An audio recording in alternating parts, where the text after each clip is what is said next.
حضرت ابراہیم علیہ السلام نے گھر کے اندر سے فرمایا نہیں کرنے دوں گا، گھر کے اندر بھی ٹکرائے، فرمایا تم جو بھی ہو پاش پاش کیا چچا کے اصولوں کو، اور باہر جب نکلے تو صرف علاقے کے چیئرمین سے نہیں ٹکرائے، ایم پی ایم این اے وزیر مشیر سے نہیں ٹکرائے، سپر پاور نمرود دنیا کا واحد حکمران تھا اس وقت، دوسرا کوئی حکمران ہی نہیں تھا، اکیلے حکمران سے جا کر ٹکرائے، کوئی ساتھ فوج نہیں تھی، کوئی ساتھ ان کے طاقت بظاہر دنیا داری کی کوئی نہیں تھی، پر حضرت ابراہیم جا کے ٹکرائے، اور میرے رسول پاک صلی اللہ علیہ وسلم نے سند بیان کی، فرمایا افضل الجہاد کلمۃ الحق عند سلطان الجابر، فرمایا سب سے افضل جہاد یہ ہے کہ تو ظالم بادشاہ کے سامنے کھڑے ہو کے حق بات بیان کر دے، یہ سب سے بڑا جہاد ہے، یہ سب سے افضل الجہاد کلمۃ الحق عند سلطان الجابر، سب سے بڑا جہاد۔ حضرت ابراہیم کھڑے ہو گئے، سپر پاور سے ٹکرائے۔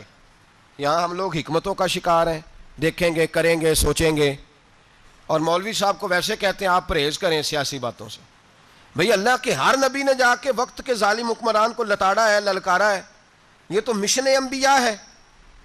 حضرت سیدنا ابراہیم علیہ السلام نے اس کو جا کے کہا کہ تو جھوٹ بولتا ہے، تو جھوٹا ہے، تو خدائی کا دعویٰ کرتا ہے، تو بہت بڑا ظالم ہے، اور قرآن مجید نے اس ساری بات کو بیان فرمایا ہے۔ حضرت ابراہیم علیہ السلام سے کہنے لگا میں رب ہوں، تو آپ نے فرمایا میرا رب تو وہ ہے جو زندہ کرتا اور مارتا ہے، تو پھر آپ حق بات بیان کریں گے تو اللہ مارے گا کہ بندہ مارے گا؟ کچھ بھی نہیں ہوتا، کیونکہ زندگی موت کس کے ہاتھ میں ہے؟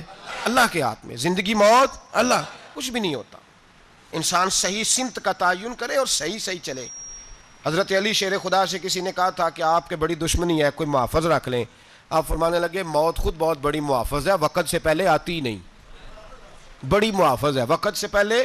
علامہ نورانی رحمۃ اللہ تعالیٰ علیہ کراچی جیسے شہر میں رہا کرتے تھے، جہاں گام گام پہ خطرہ تھا، لوگوں نے کہا حضرت اتنے بڑے لیڈر ہو، آپ کی جماعت کی 62 سیٹیں ہوئیں قومی اسمبلی میں، ایک ایسا وقت بھی آیا تو کوئی ایک آدمی بندوق والا، آپ فرمانے لگے مجھے ضرورت ہی نہیں، اس لیے کہ جس خدا رسول کے لیے میں نکلا ہوں وہ خود ہی حفاظت کرنے والے ہیں، ضرورت نہیں ان چیزوں۔ تو بھائی حضرت ابراہیم ٹکرائے، اور آپ کا انداز کیا ہے؟ جا کے کہا کہ تو نہیں، خدا وہ ہے جو زندہ کرتا، اور اس نے ایک بیوقوفوں جیسی دلیل دی۔ ایک آدمی کو کل پھانسی دینی تھی تو اس کو بلایا، کہنے لگا تجھے کب پھانسی ہے؟ اس نے کہا کل، کہنے لگا جا تجھے آزاد کیا، زندگی دی، اس کو چھٹی دے دی۔ ایک عام آدمی بیچارہ بیٹھا تھا، اس کو پکڑ کے نا کہنے لگا اس کی گردن اڑا دو، کہنے لگا دیکھ لو میں بھی زندہ کرتا اور مارتا ہوں، وہ جو کل مرنے والا تھا میں نے زندہ کر دیا ہے، اور جس کو پتہ ہی نہیں تھا کہ میں نے مرنا ہے اسے پکڑ کے میں نے مار دیا ہے۔ یہ بیوقوفوں جیسی دلیل ہے۔ حضرت سیدنا ابراہیم علیہ السلام چاہتے تو اسی وقت دلیل توڑ دیتے کہ تو کیا بیوقوفوں جیسی بات کر رہا ہے، اگر تو زندگی دیتا ہے تو مرے ہوئے میں جان ڈال کے دے جس کو تو نے مارا ہے۔ لیکن حضرت ابراہیم نے دیکھا کہ بیوقوف ہے، بیوقوفوں سے بحث نہیں ہوتی، دلیل بدل لی جاتی ہے، ان کی عقل کے مطابق بات کی جاتی ہے۔ حضرت ابراہیم فرمانے لگے میرا رب وہ ہے جو سورج مشرق سے نکالتا ہے اور مغرب میں غروب کرتا ہے، تو اگر رب ہے تو مغرب سے نکال کے مشرق میں غروب کر۔ فبہت الذی کفر، کافر لاجواب ہو گیا، اس کے پاس اس چیز کا کوئی جواب نہیں تھا۔ علامہ اسماعیل حقی نے خوبصورت فقرہ لکھا ہے، خوبصورت، جان ڈال دی ایک جملہ کہہ کے۔ حضرت سیدنا علامہ اسماعیل حقی رحمۃ اللہ علیہ فرمانے لگے چونکہ نمرود بیوقوفوں جیسی باتیں کر رہا تھا، اگر وہ یہ کہہ دیتا نا کہ میں سورج کو نکالتا ہوں مشرق سے، میں غروب کرتا ہوں معاذ اللہ مغرب میں نکالتا ہوں، تو آپ اپنے رب سے کہیے کہ وہ مغرب سے نکال کے مشرق میں غروب کرے۔ علامہ اسماعیل حقی فرماتے ہیں رب کریم کی آواز قدرت تھی، مالک حضرت ابراہیم علیہ السلام کے اس، اگر وہ کہہ دیتا اور حضرت ابراہیم دعا کر دیتے تو رب کریم نے فرشتوں کو تیار بٹھایا ہوا تھا، فرمایا اگر یہ کہہ دے میرے خلیل سے کہ سورج مغرب سے نکال کے مشرق میں غروب کرنا ہے تو تیار رہنا، جس طرح خلیل کہیں گے ویسے ہی کر دیں گے۔ واتخذ اللہ ابراہیم خلیلا، ابراہیم ہمارا دوست جو ہوا، جیسے کہے گا ویسے کر دیں گے۔ حضرت سیدنا ابراہیم علیہ السلام کی باتوں کا جب جواب نہ دے سکا، دلیل نہیں بندہ دیتا، پھر لڑائی کرتا ہے، پھر جھوٹے موٹے اعتراض کرتا ہے۔ دلیل ختم ہوتی ہے تو لوگ ذاتیات پہ اترتے ہیں، کہتے ہیں یہ کھانستا صحیح نہیں، دیکھتا صحیح نہیں، دلیل ختم، اب ذاتیات پہ اترے، کہنے لگے مجھے پتہ چلا ہے کہ یہ فلانی جگہ گیا تھا تو وہاں جا کے اس نے اس طرح کیا ہے، پھر لوگ ذاتیات پہ اترتے ہیں، جب دلیل کا جواب دلیل سے نہیں دے پاتے پھر ذاتیات پر اتر کر حملے کرتے ہیں۔ حضرت ابراہیم کے دلائل کا جواب نمرود نہ دے سکا تو کہنے لگا کہ اس کو آگ میں ڈال دو۔ قوم گئی ہوئی تھی ساری، آپ نے بات سنی ہوئی ہے، میں نے صرف اشارہ دینا ہے، میلے پہ تو حضرت سیدنا ابراہیم علیہ السلام نے سارے بت توڑ دیے، کلاڑا بڑے بت کی گردن پہ رکھا، واپس آئے کہنے لگے بت کس نے توڑے ہیں؟ تو فرمایا اس سے پوچھ لو جس کی گردن پہ کلاڑا ہے۔ کہنے لگے یہ تو بول ہی نہیں سکتا، تو فرمانے لگے بڑے بیوقوف ہو جو بولتا ہی نہیں، سنتا ہی نہیں، اپنا آپ نہیں بچا سکتا، اس کی پوجا کرتے ہو؟ کہنے لگے پکڑو دلیلیں ختم ہو گئی، اس کو آگ میں ڈالو۔ بہت بڑی حویلی 45 فٹ مربع پہ مشتمل ایک حویلی بنائی گئی اور 45 فٹ اونچی۔ مختلف روایات، علامہ اسماعیل حقی کہتے ہیں کہ 3 مہینے تک نمرود نے کہا کہ اس کے اندر لکڑیاں ڈالو۔ لوگ پوچھنے لگے کتنی دنیا جلانی ہے؟ کہنے لگا بندہ تو ایک جلانا ہے، پر بندہ بڑا تگڑا ہے، ایک بندہ۔ 3 مہینے لکڑیاں ڈالی گئیں، اور لوگوں کی جو تہمات ہوتی ہیں نا وہ بڑی عجیب ہوتی ہیں۔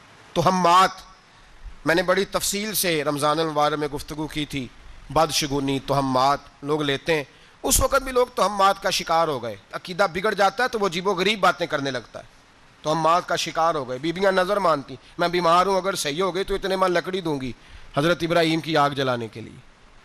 ایک عورت لے کے جا رہی ہے لکڑیاں، تو ایک نیک دل آدمی نے اس سے پوچھا کہاں جا رہی ہو؟ کہنے لگی میں نے منت مانی تھی تو حضرت ابراہیم علیہ السلام کو معاذ اللہ جلانے کے لیے لکڑیاں لے کے جا رہی ہوں۔ تو وہ رب کریم کے بندے کہنے لگے تو ڈھونڈتی رہے گی، تجھے وہ جگہ ملے گی نہیں۔ وہ بی بی کئی مہینے گھومتی رہی، جگہ ہی نہیں ملی جہاں لکڑیاں ڈالنی تھی، ماری گئی۔ تہمات کا شکار ہوئے بہت سارے لوگ، تہمات کا۔ بھائی تہمات دین کے اندر منع ہے، تہمات دین میں کوئی نظر ماننا، کوئی کسی بزرگ کے مزار پہ جا کے سالے ثواب کے لیے کوئی چیز ماننا، یہ تو درست ہوا، لیکن غیر شرعی نظریں مان لینا کہ میں آگ کے گرد چکر لگاؤں گا، میں جناب وہاں جا کے یہ والا تماشا کروں گا، میں دھاگا باندھوں گا، میں رسا کاٹوں گا، میں وہاں گندے اور سے پانی پیوں گا، ان کی شریعت اجازت، یہ تہمات ہیں، بدشگونی ہے، دین میں ان کی کوئی گنجائش۔ آپ نظر ماننے سے پہلے بھی کسی عالم سے رابطہ کریں کہ میں منت مانگنے لگاؤں تو کیسے ماننی چاہیے، اس کا طریقہ پوچھیں، ایسے ہی غلط چیز کی منت تھوڑی مان لی جائے گی۔ بہرحال آمدام برسر مطلب حضرت ابراہیم کے لیے آگ جلائی گئی، 45 فٹ اونچی آگ ہے، پرندہ بھی اوپر سے گزرتا ہے تو نیچے گر جاتا ہے جل کے، اتنے دن لگا کے آگ جلائی گئی۔ اب حضرت ابراہیم کو جلایا جانے لگا ہے۔ یہاں تو موجیں ہے نا، جو کسی ادارے کا سربراہ ہے اس کے لیے موج ہے، کسی جگہ آفیسر بن گیا تو موج ہے، پیر صاحب کے لیے موج ہے، علامہ صاحب کے لیے موج ہے، خطیب صاحب کے لیے موج ہے۔ جلنا کس کو پڑتا ہے؟ وہاں علی کوئی نہیں رہا اللہ ماشاءاللہ، وہ لوگ گزر گئے جو تکلیفیں سہ کے کام کرتے تھے، گزر گیا زمانہ۔ حضرت سیدنا ابراہیم علیہ السلام کو جلایا جانے لگا ہے، تو اب اتنی بڑی آگ ہے تو ڈالیں کیسے؟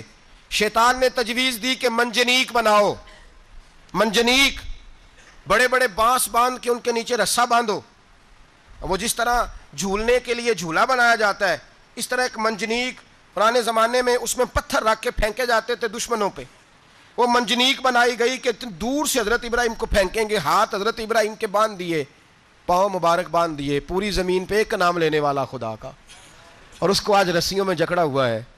جب پھینکا جانے لگا نا آگ میں، حوریں رونے لگیں، فرشتے تڑپنے لگے، اے اللہ یہ کیا ہونے لگا ہے، ایک تیرا خلیل اور وہ بھی آگ میں۔ فرمایا جاؤ جا کے اس سے کہو اگر تمہاری مدد لیتا ہے تو اسے بچاؤ۔ ہوا کا فرشتہ آیا، کہا ابراہیم اگر تو کہے۔